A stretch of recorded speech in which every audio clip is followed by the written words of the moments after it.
எல்லாத்துக்கும் வணக்கம்.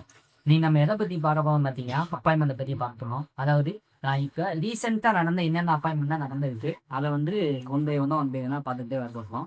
இப்ப அந்த அப்பாயின்மெண்ட் எடுத்துக்கிட்டு நம்ம எப்படி படிக்கணும் அப்படின்னு பார்த்தீங்கன்னா, இப்ப ஒரு இப்ப என்ன நடந்திருக்கு 53வது 6 ஆஃப் இந்தியா நடந்திருக்குன்னு வச்சுக்கோங்களேன். அது சூரியகாந்த் 53வது படிக்கணும். அவங்க எந்த மாநிலத்தை சேர்ந்தவங்க படிக்கணும். அவங்க என்ன ரெக்கார்ட் ஹோல்ட் பண்ணியிருக்காங்க. அவங்க வந்து யார ரீப்ளேஸ் பண்ணி வந்தாங்கன்னு அத எல்லாமே நம்ம வீடியோ பார்த்துட்டே வரணும். சரி அப்ப நம்ம கிளாஸ் பேசிக்கிட்டு இருப்போம். இப்ப ஃபர்ஸ்ட் என்ன அப்ளை பண்ண பார்த்தீங்கன்னா, 53வது சீஃப் ஜஸ்டிஸ் ஆஃப் இந்தியா. யாரு அப்படின்னு பார்த்தீங்கன்னா, யாரு? சூரியகாந்த். அவங்க எந்த மாநிலத்தை சேர்ந்தவங்க? ஹரியானா மாநிலத்தை சேர்ந்தவங்க. ஓகேங்களா? யாரு 53வது சீஃப் ஜஸ்டிஸ்? சூரியகாந்த் 53. அவங்க யாரை ரீப்ளேஸ் பண்ணி வந்தாங்க அப்படின்னு பார்த்தீங்கன்னா, பி.ஆர். கவர்னர் அவங்கள ரீப்ளேஸ் பண்ணி தான் வந்தாங்க. இப்ப அவர் எத்தனாவது? அவர் பி.ஆர். அவர் எத்தனாவது? அப்ப 8வது சீஃப் ஜஸ்டிஸ் ஆஃப் இந்தியா அவர் தான். இப்ப சீஃப் ஜஸ்டிஸ் ஆஃப் இந்தியானா என்ன? அத பத்தி எக்ஸ்பிளனேஷன் காமிச்சிருவாங்க. மொத்தம் சுப்ரீம் கோர்ட்ல 33+1 ஜட்ஜஸ் வந்து இருப்பாங்க. இந்த 33+1 அந்த 1 இருக்குல்ல, அதுதான் யாரு அப்படின்னா சீஃப் ஜஸ்டிஸ். இந்த சீஃப் ஜஸ்டிஸ் அப்படின்றவங்க மொத்த ஜட்ஜோட சீனியர் மோஸ்ட் ஜட்ஜா வந்துட்டு இருப்பாங்க. இவங்களோட ஸ்டேட்டஸ் வந்து பிரசிடென்டோட ஸ்டேட்டஸ் வந்து ஈக்குவலா வந்து இருக்கிறாங்க. இவங்க வந்து நாட்டோட முக்கியமான பதவியில இருக்காங்க. சரி, எனக்கு ஒரு கேள்வி. இப்ப சீஃப் ஜஸ்டிஸ் ஆஃப் இந்தியா வந்து ஒன்னா இல்ல சீஃப் ஜஸ்டிஸ் ஆஃப் சென்னை இருப்ப சென்னை டெல்லி இது வேற இல்லையா?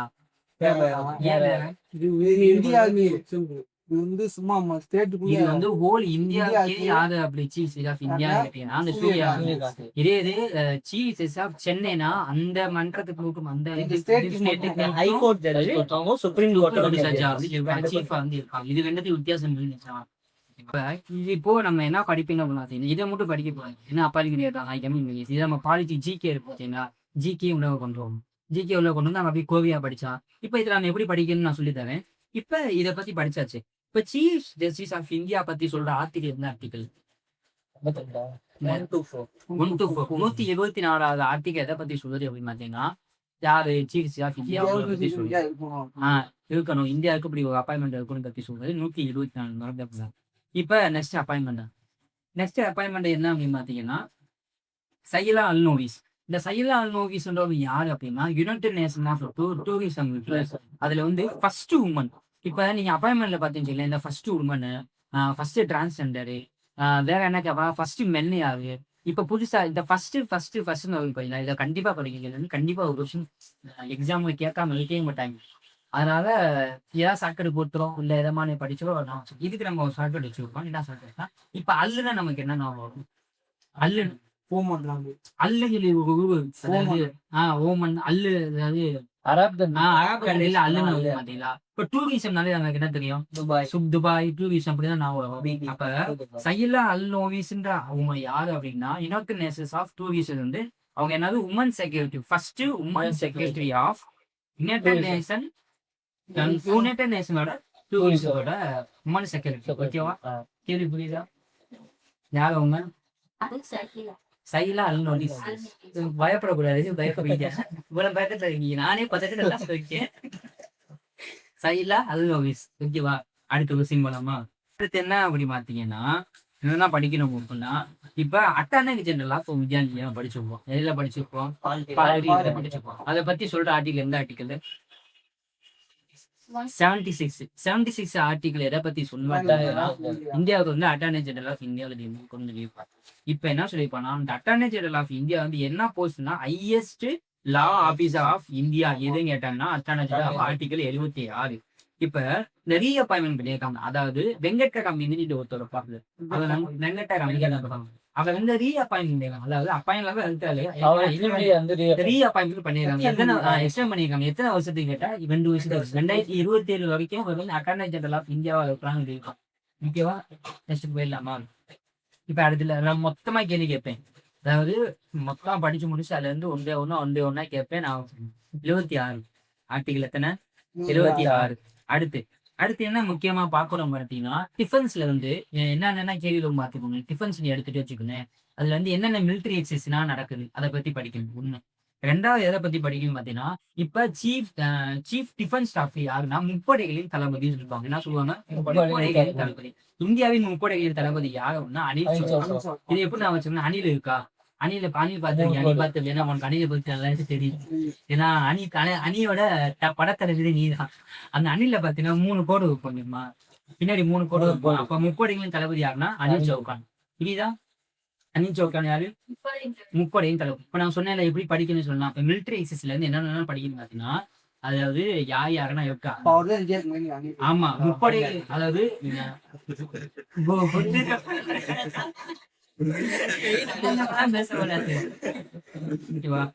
இப்போ வந்து என்னென்ன இப்ப டிஃபென்ஸ பத்தி என்னென்ன படிக்கணும்னு சொன்னேன். மிலிட்டரி எக்ஸஸ் படிக்கணும்.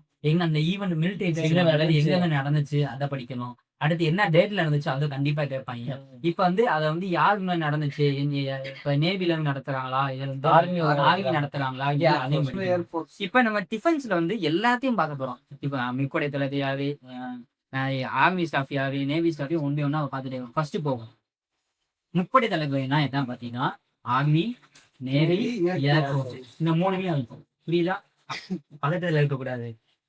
சீஃப் டிஃபென்ஸ் ஸ்டாஃப் இது யாருன்னா அனில் சௌகான். நான் என்ன சாப்பிட சொல்லியிருந்தேன், அனிலுக்கு வந்து 3 கோடு இருக்கும், அதை நான் வச்சு சொன்னேன்னா. அடுத்தது அதாவது சீஃப் ஆர்மி ஸ்டாஃப் யாரு அப்படின்னு பாத்தீங்கன்னா, டிஃபென்ஸ் ஸ்டாஃப் வேற, ஆர்மி ஸ்டாஃப் வேற. ஆர்மிக்கு மொத்தம் சீஃப் ஆர்மி பாத்தீங்கன்னா அதாவது உபேந்திரா யாரு, ஆர்மி. இந்த படம் பார்த்தீங்களா, கூலி படம் பார்த்தீங்களா, அதுல யாரு உபேந்திரா ரஜினி உபேந்திரா சொல்லுவாங்கல்ல, அவங்க நான் வச்சுக்க உபேந்திரா ஆர்மி ஸ்டாஃப் சொல்லுங்க. இப்ப வைஸ் சீஃப் ஆர்மி ஸ்டாஃப் யாருன்னா தீராஜ்.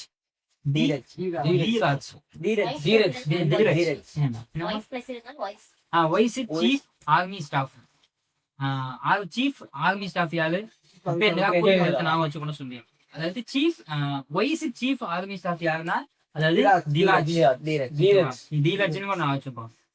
அடுத்து எதை பத்தி பார்க்க போறோம்னா சீஃப் ஏர் ஸ்டாஃப் யாரு அப்படின்னு பார்த்தீங்கன்னா அர்மன் பிரீத் சிங். அதாவது அமர் பிரீத் சிங், அமர் பிரீத் சிங் அதான் பேரு.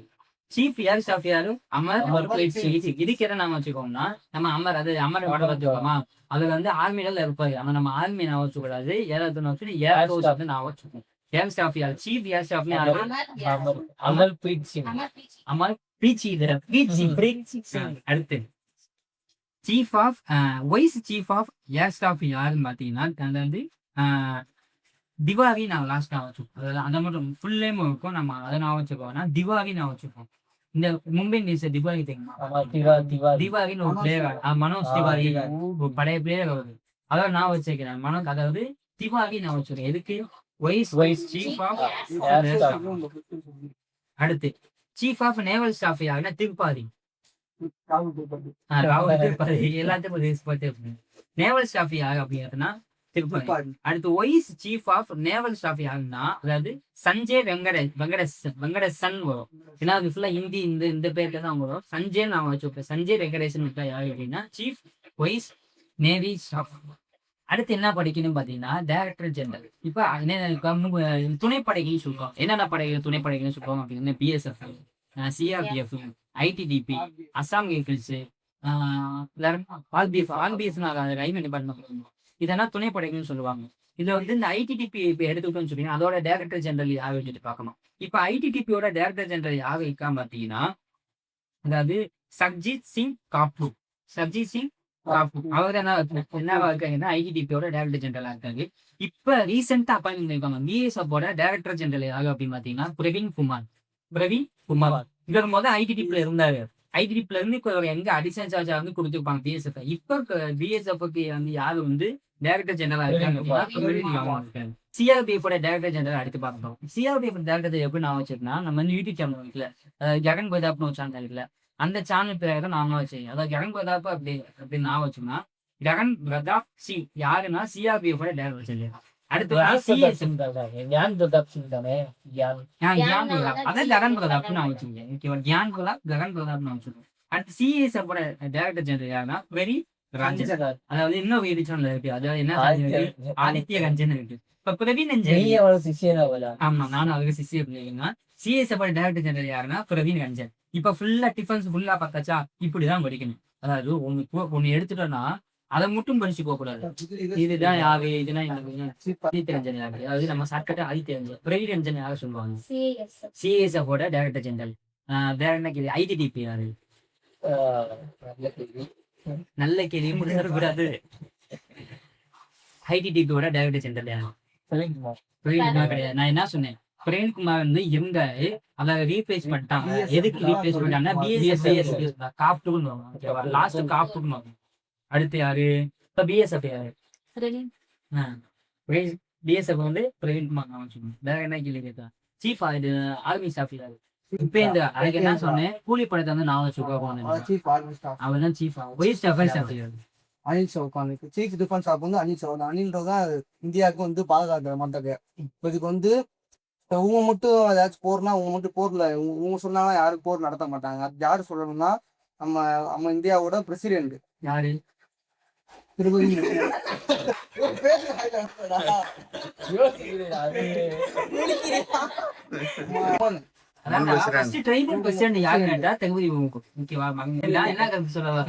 பணியில இந்தியா பாதுகாத்து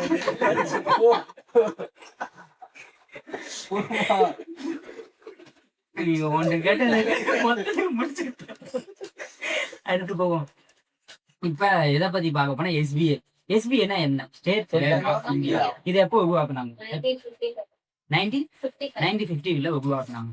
இப்ப இதோட மேனேஜிங் டைரக்டர் வந்து நம்ம கண்டிப்பா படிக்கணும். அதாவது இப்ப ரீசெண்டா எதை பத்தி கேள்வி வந்துச்சு எக்ஸாம்ல கேட்டுதான், எஸ் பேங்கோட சிஇஓ யாரு, எம்டி யாரு கேள்வி வந்துச்சு. அப்ப நம்ம இந்த கேள்வியை பார்த்தா என்ன உஷாரா இருக்கணும் அப்படின்னா, ஸ்டேட் பேங்க் படிக்கணும். இப்ப ப்ரீவியஸா என்னென்ன அப்பாயின்மெண்ட் நடந்துருக்கு அதை நம்ம பார்த்து வச்சுக்கோ, நல்லது. ஓகேவா, அடுத்து எக்ஸாமுக்கு உதவும்.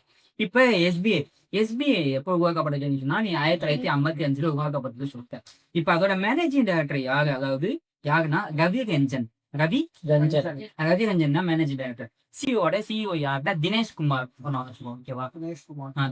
இப்ப ரெண்டு பார்த்தாச்சு. இப்ப வந்து இவங்க வந்து இப்பதான் சிஇஓ தினேஷ் குமார் இப்ப சிஇஓ.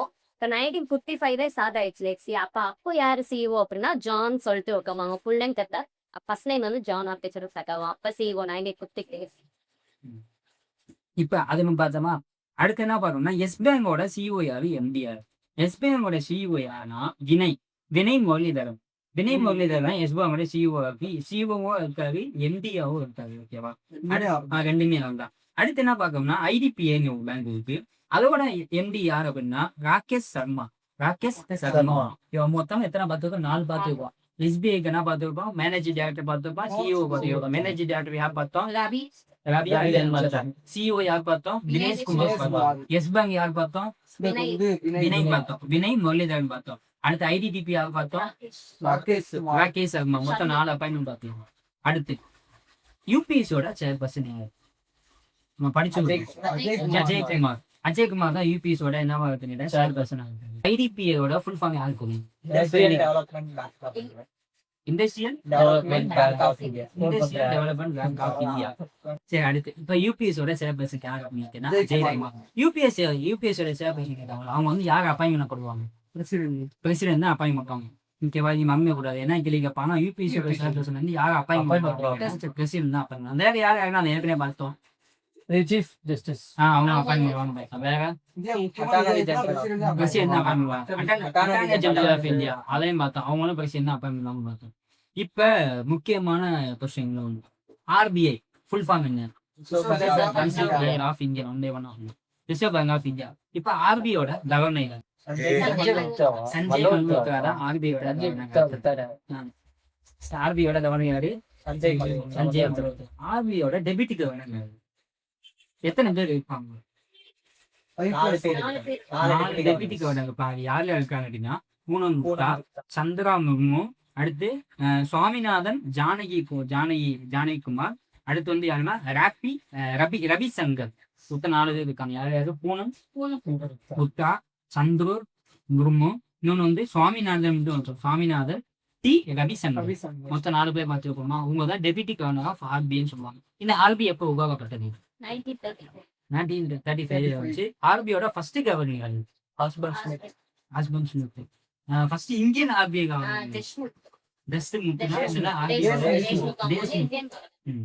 ரூபா நோட் இருக்குதான். ரூபா நோட்ல 1 ரூபி நோட்டை தவிர மிச்ச எல்லா ரூபா நோட்டுமே ஆர்பிஐ தான் அச்சடிப்பாங்க. 1 ரூபி ரூபா நோட்டும் அது போக மிச்ச காயின்ஸ் இருக்கு, 5 ரூபா காயின், 1 ரூபா காயின், 10 ரூபா, இது எல்லாத்தையுமே வந்து மினிஸ்ட்ரி ஆஃப் ஃபினான்ஸ் வந்து அச்சடிப்பாங்க.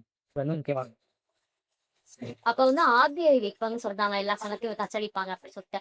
அப்ப ஆர்பிஐக்குங்கிறது மோனா வந்து ஒரு பிரஸ் வந்து இருக்கு. அது என்னது அப்படின்னா Bharatiya Reserve Bank Note Mitra private limited. ஆமா, ஓனா அச்சடிப்பாங்கல்ல, அச்சடிக்கிறாங்க. அதுக்கு வந்து ஆர்பிஐ ஓனா வச்சிருக்காங்க, பிரிண்ட் பிரஸ். அது அது பேர் வந்து என்னன்னா பாரதிய ரிசர்வ் பேங்க் நோட் முத்திரை பிரைவேட் லிமிடெட். இது ஆதி வந்து ஓனா வந்து வச்சிருக்கு. இது வந்து அதுக்கப்புறம் இது ஆர்டி ஓனர்ஸ் கவர்மெண்ட் வந்து தனியா வந்து பிரஸ் வச்சிருப்பாங்க. அதுதான் இந்த நாசிக் மகாராஷ்டிரா நீங்க சொன்னீங்க அது. அது வந்து நாசிக் மகாராஷ்டிரா வந்து எப்ப எஸ்டாப்ளிஷ் பண்ணாங்க, 1928 எஸ்டாப்ளிஷ் பண்ணிருக்காங்க. அதுக்கடுத்து தான் மத்திய பிரதேசம் ஒண்ணு இருக்கு. அது அது அது பேர் தான் திவாசான். அந்த இடத்துல வந்து இருக்கும். அடுத்து என்ன முக்கியமான அப்பாயின்மெண்ட் பாத்தீங்கன்னா பிஎம் மோடியோட பிரின்சிபல் செக்ரட்டரி ஆகி நான் படிச்சிருக்கேன். யாரு? சத்யேந்திர தாஸ். அவர் என்னவா இருந்தாரு? 6 பேர் முன்னாள் கவர்னர், அதாவது 25வது கவர்னர் சரியா? சரி, இன்னொன்னு இருக்கு. அதாவது பிஎம் மோடியோட பிரைவேட் செக்ரட்டரி ஆகி. இப்ப எனக்கு என்ன கேள்வினா, பிரைவேட் செக்ரட்டரினா என்ன, பிரின்சிபல் செக்ரட்டரினா என்ன, ரெண்டுத்துல வித்தியாசம் என்ன? பிரைவேட்னா தனிப்பட்ட செக்ரட்டரி ஆப்பாங்க. பிரின்சிபல் செக்ரட்டரினா சரி நான் சொல்றேன். ஒண்ணு, பிரின்சிபல் செக்ரட்டரினா புரிஞ்சுக்கணும். அதாவது சத்யா நீ சொன்ன பாஸ் சத்யகாரி அவங்க என்ன சொல்லுவாங்க அப்படின்னா, பிரைம் மினிஸ்டர் மோடி வந்து அட்வைஸ் பண்ணணும். இப்படி பொண்ணு இந்த மாதிரி ஏதோ பாலிசி ரீதியாவோ, ஏதோ டாக்குமெண்ட் ரீதியாவோ, ஏதோ ஒன்றும் இந்த பாலிசி அந்த இதுக்குள்ள ஒரு அட்வைஸ் பண்றவங்க தான் யாரு, பிரின்சிபல் செக்ரட்டரி. இதே பிரைவேட் செக்ரட்டரி யாருன்னா, இப்ப மோடி இங்க இருந்து டெல்லியில இருந்து எங்க வராது, மதுரைக்கு வராது. ஏதாவது எதிர்பார்க்கனா ட்ரெயின் ஓப்பன் பண்ணியோ, இல்ல வேற ஏதோ ஈவெண்ட்டுக்காண்டியோ, மீனாட்சி மூவி பார்க்கவோ, இல்ல ஒரு பிரச்சாரத்துக்கோ எதுக்காண்டி வராது. இந்த மாதிரி டெய்லி ஷெடியூல போட்டு கொடுக்குவாங்களே, அதுதான் வந்து பிரைவேட் செக்ரட்டரி. பிரைவேட் சங்கமா பாக்குவோம். ஆமா, அதாவது பிரைவேட்டா நீ என்னென்ன அவங்களோட டே டு டே லைஃப் வந்து ஷெடியூல் போட்டு கொடுக்குவாங்க. இந்த பிரைவேட் செக்ரட்டரி அவங்க பிரின்சிபல் செக்ரட்டரி யாரு பார்த்தோம், அந்த கவர்மெண்ட் சம்பந்தமா அட்வைஸ் பிரின்சிபல் செக்ரட்டரி அவங்க எத்தனாவது இதா இருந்தாங்க, 25வது ஆர்பிஐ கவர்னர். அடுத்து நம்ம நிதி ஆயோட சேர்பர்சன் சுப்பிரமணியன். நிதி ஆயோட சேர்பர்சன் யாருன்னா இது பிஎம் பிஎம் மோடி தான் சேர்பர்சன். மோடி நிதி ஆயோட ஃபுல் ஃபார்ம் என்ன யாருக்கு தெரியாது? National institution for transforming India. அதுக்கு இன்னொரு நேம் என்ன சொல்லுவாங்க? Think Think tank tank of India சொல்லுவாங்க. நான் வச்சுக்கோங்க. அதான் வந்து 5 சரி, இயர்ஸ் நீங்க எப்ப கொண்டு வந்தாங்க? 2014 லாஸ்ட்ல வந்து இது பண்ணிருக்காங்க. 15ல 15ல வந்து அவங்களுக்கு அது வந்து 5 இயர் ரீப்ளேஸ் பிளான் ரீப்ளேஸ் பண்றது தான் நிதி ஆயோக். இந்த நிதி ஆயோக்ன்றது பாத்துட்டோமா, அதோட சேர்பர்சன் எப்பயுமே யாராதான் இருப்பாங்க, பிரசிடென்ட் யாரா இருக்காங்களோ நாங்க வந்து, அதாவது பிஎம் யாரா இருக்காங்களோ அவங்க தான் வந்து இதா இருப்பாங்க. ஓகேவா? இப்ப யாரு இருந்தா பாத்தீங்கன்னா, த வைஸ் சேர்பர்சன் ஆஃப் நிதி ஆயோக் யாரு இருந்தா பாத்தீங்கன்னா சுமன் பேரின்னு ஒரு விட்டாங்க. இப்ப நேற்று முந்தானத்துக்கு அந்த 25 ஏப்ரல்ல வந்து புதுசா ஒருத்தவங்க அப்பாயின் பண்ணிருக்காங்க. யாருன்னு பாத்தீங்கன்னா அசோக் குமார்.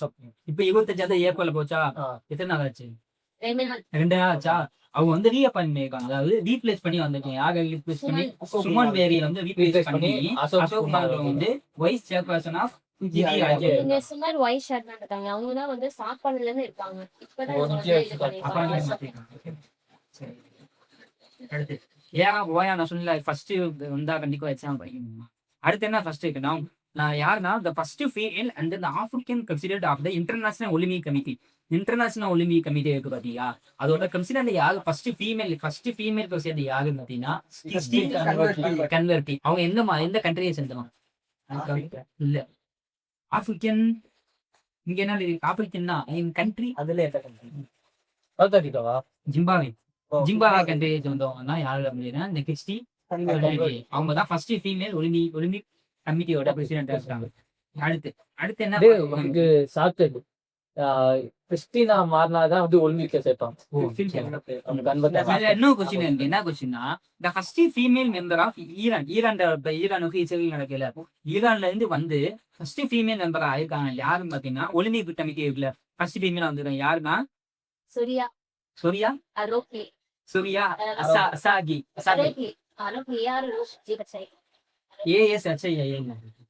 அஸ்கை சொரியா நான் வச்சுக்கோங்க. ஓகேவா? ஈரான்ல இருந்து வந்தாங்கன்னா சொரியான்றவங்க வந்து என்ன அப்பாயின் பண்ணிக்கோங்கன்னா ஒலிம்பிக் கமிட்டியோட ஃபர்ஸ்ட் ஃபீமேல் ஈரான் இருக்காங்க. இவங்க முன்னாள் பேட்மிண்டன் பிளேயர். ஆமா இருந்தாங்க.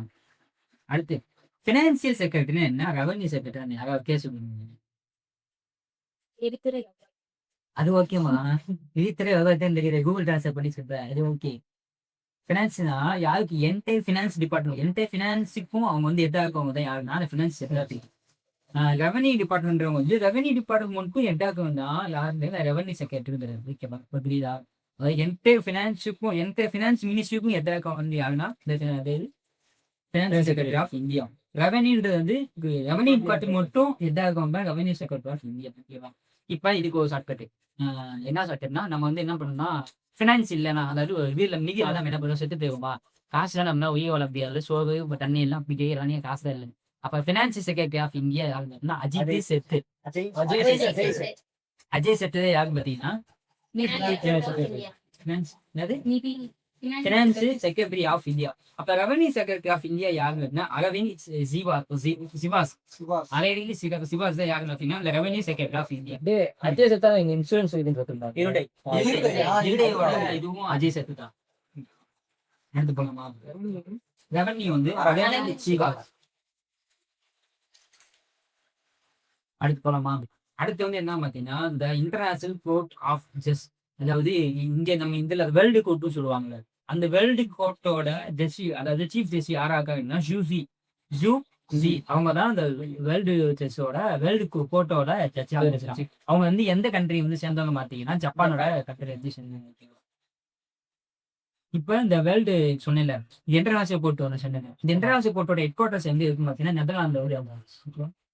எடுத்து போகலாமா? Election Commission of India. Election Commission of India election of India, Election Commission of India ரெண்டு பேர். ஒன்னு விக்ரம் ஜோஷி, இன்னொன்னு வந்து சுர்பீர் சிங் சாந்து. ஓகேவா? இப்போ இந்த chief Election Commission of India, Election Commission of India article எத்தனை? 324 கன்ஃபார்ம். ஆமா, 324ல இருந்து ஆரம்பிக்கும். 4 6 324 தான்டா. 324 இப்போ அந்த Election Commission of India, chief Election Commission of India அப்படி யாரு இருக்காங்க நானே சொல்றேன். உங்களுக்கு கீழே 2 பேர் இருப்பாங்க. யார் யாருன்னு பார்த்தீங்கன்னா, அதாவது எலெக்ஷன் கமிஷனர் மட்டும் தெரியல கேட்டாங்கன்னா விக்ரம் ஜோஷியும் சுர்பீர் சிங் சாந்து. எலெக்ஷன் கமிஷன் அப்ப கொண்டு வந்தானா 1950ல கொண்டு வந்தாங்க. 1950ல இருந்து எலெக்ஷன் கமிஷன் கொண்டு வந்தாங்க. இந்தியாவுக்கும் அதை பத்தி சொல்ற ஆர்டிகல் 324. இப்போ ஃபுல்லாக பார்த்தாச்சு. அடுத்து இப்போ முக்கியமா இப்போ ரீசெண்டாக போன மாசமா அது இந்த மாசமோ என்ன பண்ணாங்கன்னா அந்த கவர்னர் வந்து அப்பாயிண்ட் பண்ணாங்க. 5 ஸ்டேட்டு 6 ஸ்டேட்டுக்கு கவர்னர் வந்து அப்பாயிண்ட் பண்ணாங்க. கவர்னரை பத்தி பேசுற ஆர்டிகல் எந்த ஆர்டிகல்? 152 to 168 யாருன்னு பார்த்தீங்கன்னா கவர்னரை பத்தி பேசுறோம். இப்போ தமிழ்நாட்டோட கவர்னர் யாரு? இப்போ வந்து ராஜேந்திர. அவங்க எந்த ஸ்டேட்டுக்கு வந்து கேரளா. ஆமா, முன்னாடி வந்து நம்ம தமிழ்நாட்டுக்கு வந்து யார் வந்து ஒரு கேள்வி, அவரு 2 ஸ்டேட்டுக்குமே கவர்னர் தெரியல, அவருக்கு எப்படி சம்பளம்? 2 ஸ்டேட்டுக்கு 15 கொடுத்துருவாங்க. அவங்களுக்கு சம்பளம் எவ்வளோ? 50,000 லட்சம் 3,40,000 அதில் டெர்ம் தெரிஞ்சுக்கோ. தமிழ்நாட்டோட கவர்னர் வந்து யாரா இருந்தாலும் பார்த்தீங்கன்னா ஆர்.என். ரவி இருந்தாங்க. ஆர்.என். ரவி வந்து சரி இன்னொரு கேள்வி இருக்கு, கவர்னர் வந்து யார் அப்பாயிண்ட் பண்ணுவாங்க? பிரசிடென்ட் என்ன பண்ணுவாங்கன்னா பிரசிடென்ட் எப்போ சொன்னாலும் வழியும். நீ சொல்றது எப்படின்னா அந்த டேர்ம்ஸ் வந்து அப்பாயின்மெண்டா அப்பாயின்மெண்ட்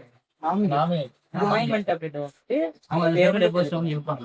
இப்போ பிரசிடென்ட் பிஎங்க அப்பாயின்ட் பண்ணுவாங்க, நம்ம தேர்ந்தெடுப்போம். அவங்களுக்கு வந்து பதவி பிரமாணம் கொடுப்பாங்க. சீஃப் ஜஸ்டிஸ அப்பாயின்மெண்ட் பண்ணுவாங்க. என்ன அப்படின்னா அவங்க கொலிஜியம் ஒன்று வச்சிருப்பாங்க. இந்த கொலிஜியம் மூலமா இவங்க தான் எங்களுக்கு தலைவராக இருப்பாங்க சொல்லுவாங்க. அதை வச்சு பிரசிடென்ட் வந்து அவங்க வந்து பதவி பிரமாணம் பண்ணிருப்பாங்க. இவங்கள ஃபுல்லா நாமினேட் பண்ணுவாங்க. நீங்க வந்துட்டு இருப்பீங்க. அதுக்கப்புறம் வந்து ராஜ்யசபால 12 பேர் நாமினேட் பண்ணுவாங்க. விருப்பத்தின் பேர்ல அவங்க அந்த 12 பேர் யார் யாரா இருக்கலாம், ஸ்போர்ட்ஸ்ல இருக்கலாம், மியூசிக்ல இருக்கலாம், லிட்டரேச்சர்ல இருக்கலாம், கல்ச்சர்ல இருக்கலாம். இளையராஜா கூட வந்து அப்படிதான் வந்து இளையராஜா, சச்சின் டெண்டுல்கர் இந்த மாதிரி. அப்போ கவர்னர் எல்லாம் வந்து கவர்னர் போகிறதுமா கவர்னர், அதாவது நீ கான்ஸ்டியூஷன் படி எடுத்தேன் அப்படின்னு பார்த்தீங்கன்னா கவர்னர் வந்து 10 தெரியும். இல்ல இப்ப நீங்க எப்படி இப்ப நீ கேட்கறது எப்படி மாதிரி பிரசிடென்ட் வரையவா பிஎம்க்கு கவர்னருமா அதே கையில ஸ்டேட் இருக்கும். அதாவது கான்ஸ்டியூஷன் படி பாத்தீங்கன்னா யாருக்கு பவதிட்டா எக்ஸிக்யூட்டிவ் பிஎம்க்கு தான் அவ்வளவுதான். இந்த மாதிரி நான் ரெண்டும் சரி இப்ப யார் யாருன்னா இப்ப தமிழ்நாட்டை வந்து முதல் ஆர்.என். ரவி இருக்காரு. அவர் வந்து இப்ப வந்து எங்க மாத்திருக்காங்கன்னா பெஸ்ட் பேசாலைட் வந்து என்ன மாத்திருக்காங்கன்னா இந்த பெஸ்ட் இப்ப சரி வெஸ்ட் பெங்கால் அப்ப ஒரு கவர்னர் இருந்திருப்பாங்க. அவங்க என்ன ஆனாங்க, அவங்க ரிசைன் ஆயிட்டாங்க. யார் அவங்க பேர் அப்படின்னா, அதாவது சிவி ஆனந்த் போஸ். சிவி ஆனந்த் போஸ் அவங்க தான் ரிசைன் ஆயிட்டாங்க. அடுத்து அதாவது அடுத்து என்ன அப்பைமெண்ட் கேட்டுட்டா ராஜேந்திரா நம்ம எதுவுமே என்ன சொன்னேன் கவர்னர் இருக்காங்க. தமிழ்நாடு கவர்னர் இருக்காங்க. இப்போ நீ சம்பளம் எவ்வளவு இருக்கும் பாய் பாகம் சொல்லியிருக்கேன். இப்ப மூணாவது யாரை பத்தி பார்க்கணும்னா இன்னொரு தேவ் வர்மா. இவங்க முதல்ல எந்த ஸ்டேட்டுக்கு இருந்தாங்கன்னா தெலுங்கானா ஸ்டேட்டோட கவர்னர் இருந்தாங்க. இப்ப எந்த ஸ்டேட்டுக்கு இருக்காங்கன்னா மகாராஷ்டிரா ஸ்டேட்டோட கவர்னர் இருக்காங்க. ஏன்னா வந்து பிரதாப் சுக்லா இவங்க எந்த ஸ்டேட்டுக்கு இருந்தா இமாச்சல பிரதேசத்துக்கு வந்துருந்தாங்க. இப்ப எந்த ஸ்டேட்டுக்கு இருக்காங்கன்னா தெலுங்கானா ஸ்டேட்டுக்கு இருந்தாங்க. 2 பேரும் அப்படியே டீமா இருக்காங்க. தெலுங்கானவங்க எங்க போயிட்டாங்க, மகாராஷ்டிரா. அடுத்து யாரு பார்த்தீங்கன்னா கவிந்தர் குப்தா. இந்த கவிந்தர் குப்தான்றவங்க வந்து எந்த ஸ்டேட்டோட கவர்னர் இருந்துச்சுன்னா லடாக் ஸ்டேட்டோட கவர்னர் இருந்தாங்க. இவங்களை இப்ப எந்த ஸ்டேட்டுக்கு மாத்திங்கன்னா இமாச்சல பிரதேசத்துக்கு வந்து மாத்திருக்காங்க. லடாக் ஸ்டேட்டா? லடாக் வந்து ஸ்டேட் கிடையாது, லடாக் வந்து யூனியன் இருக்கு. அப்ப அவங்க யாரு கவர்னரா lieutenant governor? Lieutenant governor. Himachal Pradesh மாத்திருக்காங்க. இமாச்சல் பிரதேஷ்க்கு அதே அவங்க மாத்தலாம். கவர்னரை வந்துட்டு கூப்பிடுறதாங்கடா அவங்க வந்துட்டு அவங்களுக்கு என்ன இப்ப யூனியன் டெரிட்டரியில லெப்டினன்ட் கவர்னர் மேக்ஸிமம் இல்ல. அதே வந்து ஸ்டேட்டுக்கு இருந்தா மட்டும்தான் அவங்களோட பேரு கவர்னர். கவிந்தர் குப்தான் வந்து எங்க இருந்து லடாக் வந்து எங்க போயிருக்காங்க இமாச்சல. சரி அப்ப வந்து என்ன பார்க்க போவோம் பாத்தீங்கன்னா அடுத்து வந்து பீகார்ல வந்து இப்ப எலெக்ஷன் நடந்துச்சு எல்லாரும் பார்த்தோம்ல. பீகார்ல முதல் ப்ரீவியஸ்லி ஆகும்டா. இப்ப யாரு விட்டோம்? இப்ப வந்து ப்ரோமோட் சிஎம் வந்துட்டு நல்ல பேருடா. சௌத்ரி தான் பீகாரோட சிஎம். அவங்க ஃபர்ஸ்ட் டிகேடி பீகார் வராங்க. பீகார் இப்ப இப்படி பார்த்தாச்சா பீகாரோட கவர்னர் யாரு முதல்ல யாரு இருந்தா தேவை இருக்காது. முதல்ல வந்து ஆரிஃப் இருக்கான். முதல்ல வந்து ஆரிஃபில் வந்து பீகாரோட கவர்னர் தான். இப்ப யாரு இருக்கா? அட்டல் அசை சையர் அட்டல் அசை. அவங்க என்ன பார்த்தீங்கன்னா பீகார். அடுத்து யாரும் பாத்தீங்கன்னா கிஷோர் யாதவ். இவங்க எந்த ஸ்டேட்டுக்கு வந்து கவர்னர் இருக்காங்க? நாகாலாந்து ஸ்டேட்டுக்கு இது கவர்னர் இருக்காங்க. அடுத்து வந்து ஜக்ஜித் சிங் சாந்து. இவங்க எந்த ஸ்டேட்டுக்குன்னா டெல்லி ஸ்டேட்டுக்கு. இது தான் மும்பை பார்த்துட்டே வரணும். ஓகேவா? இப்போ எத்தனை பார்த்துருக்கோம்? 6 அப்படி பார்த்தோம். ராஜாவோட ஐசி தட்டுக்கு பார்த்தோம். அடுத்து சிவதேவ் வர்மா பார்த்தோம். அடுத்து சுக்லா பார்த்தோம். அடுத்து கவிந்தர் குப்தா பார்த்தோம். அடுத்து அசைன் பார்த்தோம். அது அட்டல் கிஷோர் யாதவ் எங்க பார்த்தா நாகாலாந்து பார்த்தோம். அடுத்து வந்து ஜக்ஜித் சிங் சாந்து வந்து டெல்லி போய் மொத்தம் 8ஓட கவர்னர் பார்த்துருக்கோம். முக்கியமா நம்ம வந்து திருப்பி கவர்னர் பத்தி பேசுவாட்டி எத்தனை 152 160 பத்தி பேசிருக்கேன். சரி வேற என்ன இப்போ அவ்வளோ முடிஞ்சு நம்ம எத்தனை கிட்டத்தட்ட 30-40 வந்து பார்த்தாச்சு. இப்போ வந்து கேள்வி கேட்கிறேன். நம்ம வந்து எங்கேயும் ஓன் ஸ்டேட்டோட கவர்னர் அந்த ஸ்டேட்டுக்கு கவர்னர். இப்போ நான் வந்து தமிழ்நாடு செய்யணும். நான் வந்து தமிழ்நாடு கவர்னர் ஆனது போடக்கூடாது. அப்போ ஒரு ஸ்டேட்டை சார்ந்தவங்க அதே ஸ்டேட்டுக்கு வந்து கவர்னர் ஆகியாது. கான்ஸ்டியூஷன் தான் சொல்லப்பட்டது. நம்ம இப்ப ரீசெண்டா ஒரு ஸ்டேட் வந்து பிரசிடென்டோட கண்ட்ரோல் அந்த ஸ்டேட் இருந்துச்சு. அது என்ன ஆர்டிகல்? 386. மொத்தம் 3 எமர்ஜென்சிஸ் இது வரைக்கும் ஃபினான்ஸ் எமர்ஜென்சி இந்தியாவில் வந்தது இல்ல. மிச்ச ஸ்டேட் எமர்ஜென்சி சரி, நேஷனல் எமர்ஜென்சி சரி இந்தியாவில் பற்றி வந்திருக்கு. ஸ்டேட் எமர்ஜென்சி பார்த்தோம் அப்படின்னா அதிகபட்சமா வந்து பஞ்சாப்லயும் கேரளாலையும் 9 டைம்ஸ் இருக்கு. நேஷனல் எமர்ஜென்சி 3 தடவை வந்து இந்தியாவில் வந்து ஃபினான்ஸ் எமர்ஜென்சி ஆர்டிகல் 352 வந்து நேஷனல் எமர்ஜென்சி பத்தியும், 356 வந்து ஸ்டேட் எமர்ஜென்சி பத்தியும், 360 ஃபினான்ஸ் எமர்ஜென்சி. அவ்வளவுதான் முடிஞ்சு. நெக்ஸ்ட் கிளாஸ் வந்து